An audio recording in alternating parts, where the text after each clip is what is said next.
Reforma Agraria del Ecuador, organizaciones y representantes en los años 60, 70 y el retorno a la democracia. Para entender qué es la reforma agraria, comenzaremos con una sencilla definición. La reforma agraria es el conjunto de medidas políticas, económicas, sociales y legislativas impulsadas con el fin de modificar la estructura de la propiedad y producción de la tierra en un lugar determinado.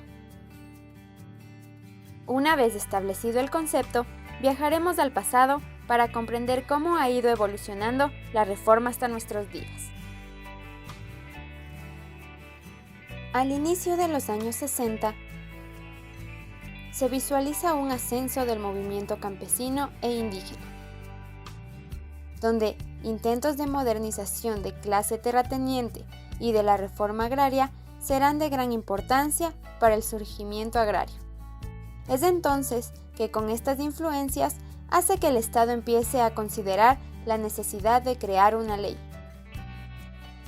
Es así que, el 11 de junio de 1964, se da la expedición de la Ley de la Reforma Agraria y Colonización. Además, se crea la organización llamada Instituto de Reforma Agraria y Colonización IERAC, la cual impulsa la constitución de empresas agropecuarias y la lucha por las tierras.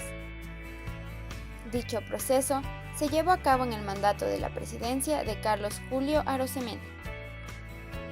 Por otro lado, en el año 1970 surge una obligación a la modernización capitalista. Surge la abolición del precarismo en tierras destinadas al cultivo de arroz, las mismas que establecía el gobierno de turno, a mando del presidente Dr. José María Velasco Ibarra. Al transcurrir 3 años, en 1973, surge la idea de establecer una nueva ley de reforma agraria.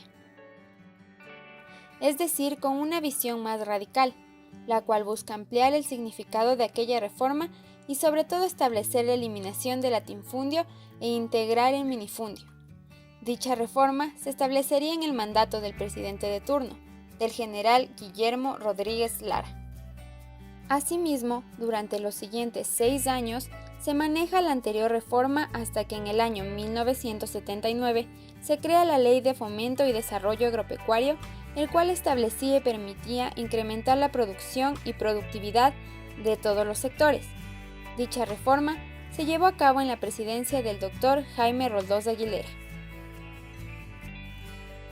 Surge en el año de 1986 una organización llamada CONAIE, donde el rol estatal ha sido gradualmente transferido al mercado en general.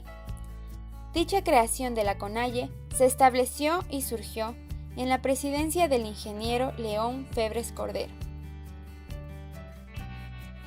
4 años después, en los años de 1990 a 1994, se realizan levantamientos indígenas dentro de la cual se prevalece la protección de los derechos de la propiedad, y es importante mencionar que en este tiempo estaba el presidente, el Dr. Sixto Durán Ballén.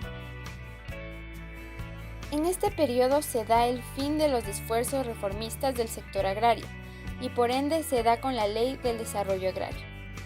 Finalmente, desde el año 1994 hasta la actualidad, se desarrollan 3 grandes etapas en el proceso de reforma agraria en el Ecuador.